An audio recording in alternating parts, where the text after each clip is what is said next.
Brown University, great school. Great, really one of the greatest schools anywhere in the world. Things can happen. So to the 9 injured, get well fast, and to the families of those 2 that are no longer with us, I pay my deepest regards and respects from the United States of America. Yeah, tragic shooting in Brown. Saying it happens is not a great way of putting it. Kash Patel with yet another significant blunder in this particular case. But for me, this one's a little bit personal because one of my best friend's son was in the building, in a class about 200 feet away. Had to run out of the building for his life. I'm going to tell you all about that and the perspective that it gives you as a parent in the middle of this. It is, as you might expect, harrowing. But Michael's got the facts of the case first. Right, and you would think that because of kids and parents, this sort of thing wouldn't be happening as regularly as it does. As a matter of fact, it's been 13 years since the Sandy Hook massacre, and now we have another day in America and another mass shooting in our country. On Saturday, an unknown assailant, an unknown gunman, opened fire inside a Brown University lecture hall, as you heard, filled with about 60 students. 2 students were killed, another 9 were injured. Of those 9, 6 are in critical but stable condition, while another is in critical condition. The 2 students killed were sophomore Ella Cook and freshman Muhammad Aziz Mirzakov, and you can see their pictures there. It's just heartbreaking. Young people in school studying on a Saturday, and this happens. According to the instructor who was wrapping up a study lesson for his principles of economics class, a man wearing a face mask entered the classroom with a rifle and started shooting while screaming something imperceptible, according to his retelling of the situation with the New York Times. And you might have noticed we said unknown gunman. Well, that's due to institutional incompetence at the hands of the FBI, similarly to what we experienced during the Charlie Cook situation. Early yesterday morning, the Federal Bureau of Investigation and their director, Kash Patel, ran to X to tout the FBI's efforts in tracking down an alleged person of interest. Here he is. This is the director, Kash Patel. An update on the FBI response at Brown University. FBI Boston established a command post to intake, develop, and analyze leads and run them to ground. I mean, people don't speak English that way. We activated the FBI's cellular analysis survey team to provide critical geolocation capabilities. As a result, early this morning, FBI's Boston Safe Streets Task Force, with assistance from the U.S. Marshals and the Coventry, Rhode Island Police Department, detained a person of interest in a hotel room in Coventry, Rhode Island, based off of a lead by the Providence Police Department.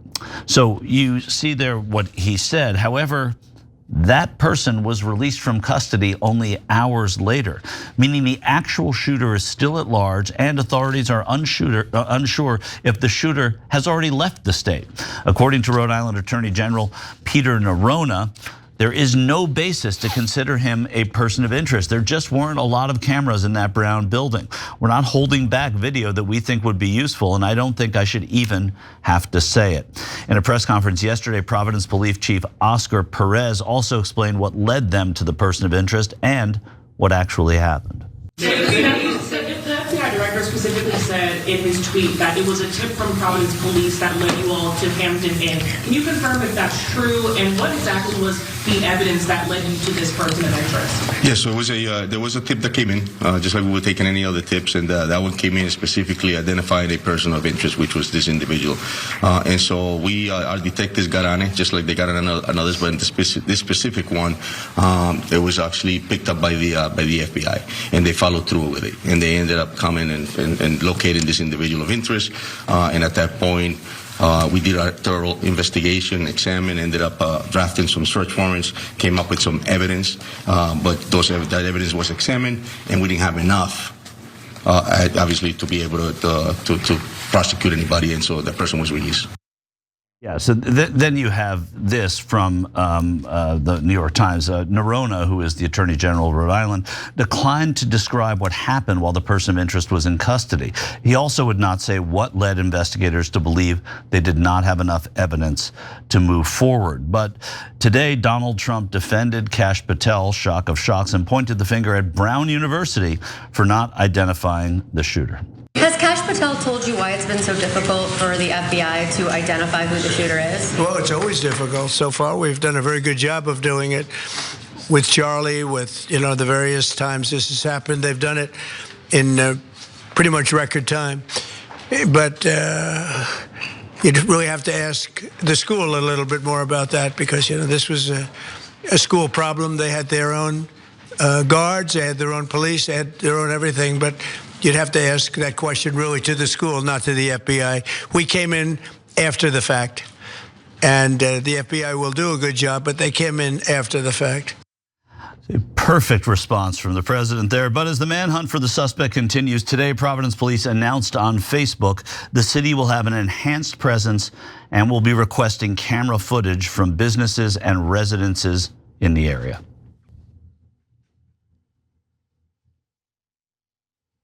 Police there have released a few videos from different CCTV cameras showing a person of interest. This is that person walking yesterday on Hope Street in Providence, said to be a male wearing all black, but again, an ID has yet to be made. Nerona declined to share details about the investigation's next steps, simply telling reporters last night, obviously we have a murderer out there, frankly, and so we're not going to give away the game plan. Don't forget, Noble Mobile saving you a ton of money.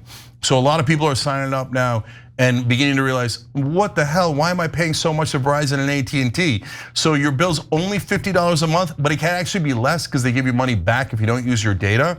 So if you're paying more than $50, there's no reason to not switch. It's crazy not to switch because same phone, same number, same contacts, literally nothing changes. TYT.com/switch, TYT.com/switch. All right, we'll be right back. For now, authorities don't believe the gunman poses an ongoing threat to the city itself. And I think, Cenk, this is one of those situations where how can you say he doesn't pose a threat? He's a gunman. We don't know what motivated him to go into Brown. We don't know if he's still there. Chances are he's not, because if he got away with it, he's going to get out of Dodge. But it seems to be a lot of bumbling, stumbling. Yeah, so this is what I know from the parents. So like again, one of my best friends, his son is going to Brown. He's in the engineering building. The shooting's in the engineering building. They hear the shots. He's about 200 feet away, and eventually they decide that they're going to make a run for it. They run out of the back of the building, and thank God he's okay. 2 people are shot and killed in that building, as we showed you. So what happens next? So the authorities are super worried because they didn't catch the guy. So first they take them down to the basement and they keep them there for a long, long time to make sure that the coast is clear. Then they bring them out. Now the whole time, my friends know that there's been a shooting at Brown, and imagine being in their situation where you've got a son in this school and the shooting's in the engineering building and your son is in that building, okay? And so they're worried to death, but they can't get him out. The area is closed. And so part of the reason why they can't get him out because they didn't catch the guy. So the cops are worried, if we bring out the students, what if the guy is right around here and he starts shooting again, right? So they spend an enormous amount of time where they won't let the kids out and they won't let the parents in. I'm not blaming the local authorities. I get it. I understand why they did it. It was a normal act of caution. And what Michael read you from the Attorney General, I get it, that as well, because they're in the middle of an active investigation where they're trying to still find the guy. So they're saying, look, we don't want to share information we have for a good reason. Okay, I could take that at face value, right? And so, but for them to say, no, we're sure that the shooter won't harm anyone else, that doesn't make any sense. How could you possibly be sure of that unless you know who it is and why they did it? But it doesn't seem like you know that stuff. So I know what they can't say is, hey, everybody in Rhode Island freak out and be super worried and don't come outside because the shooter's still out there. What if they don't catch him for 2 weeks, 2 months? or ever, right? So they're in a tough spot, but at the same time, don't tell us that things are safe when there's no way in the world we can think that they're safe right now with the shooter still out there. Now to their other reactions, Trump blaming Brown. I mean, classic Trump. Just have some decency, man. But no, not us, not my fault. Their fault. Okay, that's his natural instinct, and he does it every time. And it's a liberal arts school, so it's even more to his motivation is to criticize any institution of higher learning that may teach liberal arts. Yeah, so Kash Patel, oh, my surveillance state tech is awesome, so that's why we caught the guy. Oops, not the right guy. So your surveillance state couldn't prevent the shooting, caught the wrong guy, and hasn't caught the right guy. Doesn't sound like your surveillance state is very good at preventing crime or catching criminals, but we're told we always have to give up our rights so that you could have this great tech that works so fantastically. Doesn't look like it. Okay, now, in terms of the politics of this situation, what is the main issue here? The main issue, we don't know in terms of the motivation of the shooter, but it looks random, right? And I would be very surprised if it wasn't random. Random meaning some guy who's lost his mind or had broke up with a girlfriend or hated a professor, something along those lines, right? The girl who was killed was in the Young Republicans. The guy who was killed sounds like he's got a Muslim name. I don't see any connection, right? And that doesn't mean anything. The authorities might know things we don't know, right? But what's the connective tissue between this and all the other mass shootings? Guns, obviously, right? And so here again, good news, bad news. Good news is almost the whole country agrees on at least two things. They wouldn't be panaceas, they wouldn't cure everything, but at least it's a little bit better. One is universal background checks. 86% of Americans want them, including the great majority of gun owners. The other is red flag laws. 80% of Americans want them. And I think a slight majority of gun owners want them as well. But that other 20% is super powerful. So the gun lobby buys our politicians. It used to be both, but now they're Democrats. This is one of the places where there is a difference between the parties. Democrats don't take money from the gun lobby anymore, so they actually want to stop this, and they try from time to time to pass real gun control laws.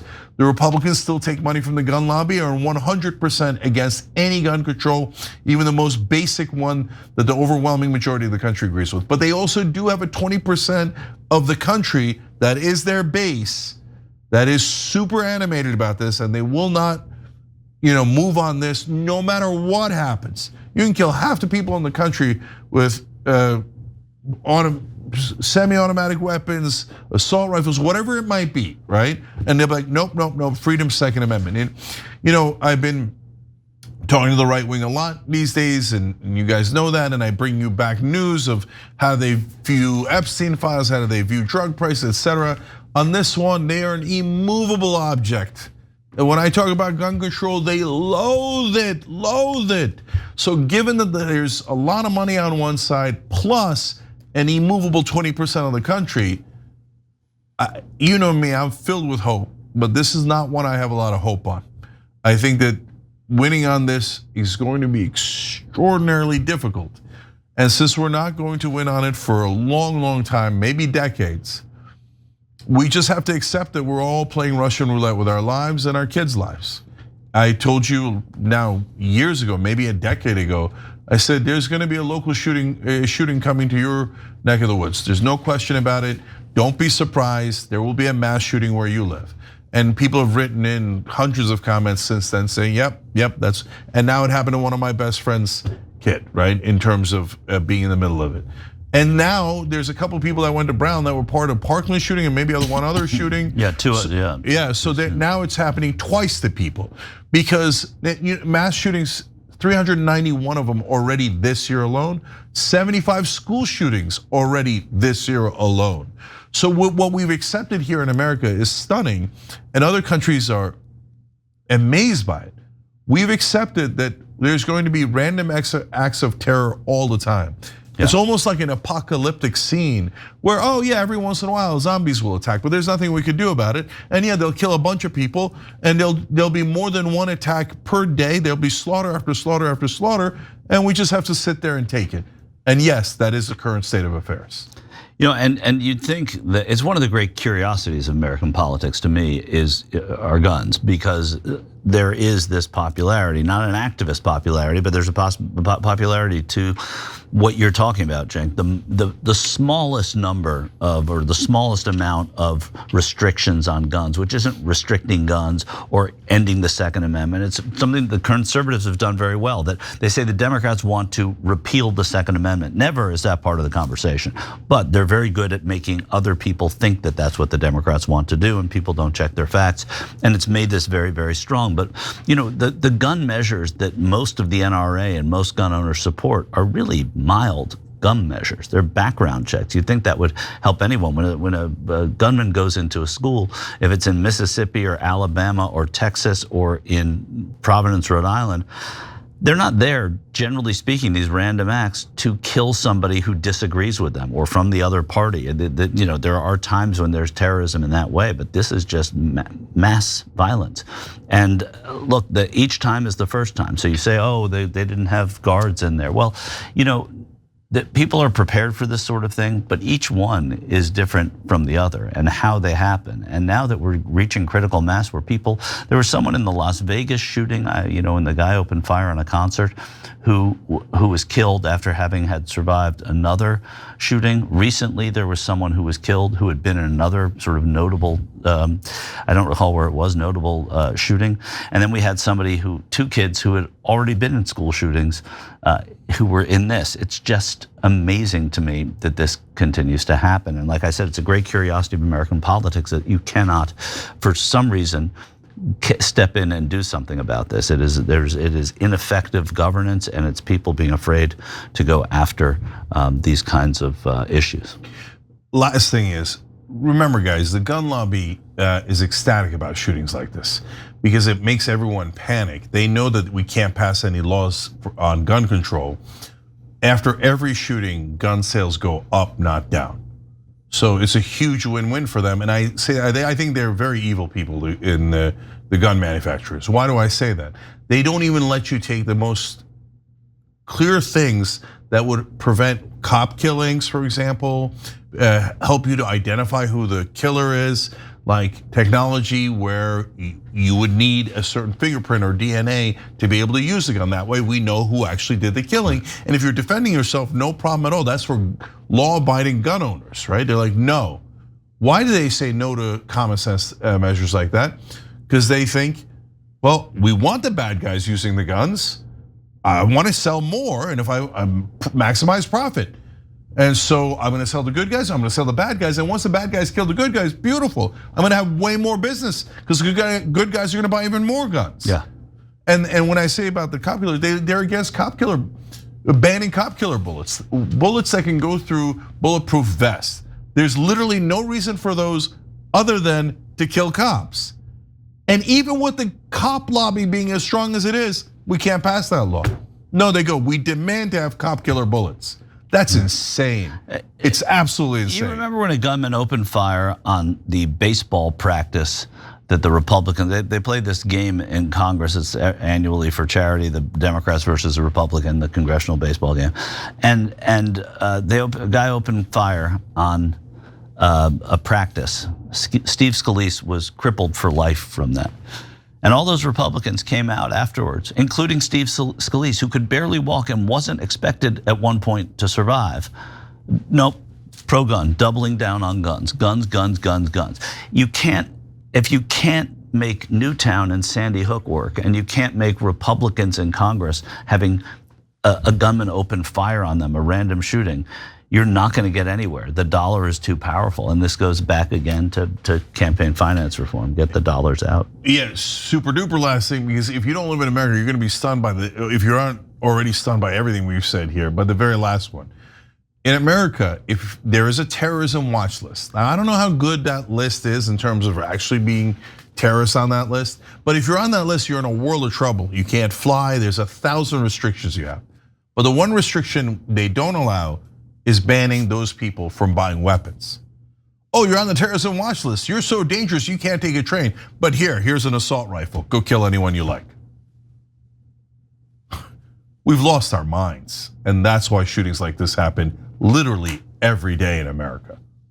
Every time you ring the bell below, an angel gets his wings. Totally not true, but it does keep you updated on our live shows.